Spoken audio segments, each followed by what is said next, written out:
Let me preface by saying that I am a fan of capitalism and I believe in the free market enterprise. However, I'll also be the first person to tell you that capitalism hasn't worked in Africa.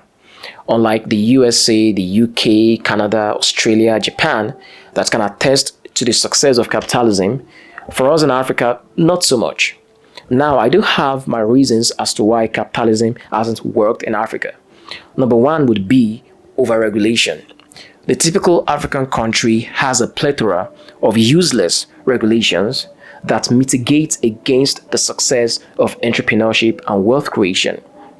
For you to do something as simple as register for a business or export a product, it usually involves a whole lot of red tape. And red tape leads to bribery and corruption, and that in turn prices out competition and mitigates against the incursion of new businesses and new investments in the economy. Number two would be cronyism. As a matter of fact, the economy of a typical African country can be described as crony capitalism, whereby a few friends, cronies, and family members of the political class tend to monopolize all the factors of production in that country. Of course, that leads to corruption and nepotism. And of course, entrepreneurship cannot thrive in such an environment. Now, there is this political theory called the horseshoe theory.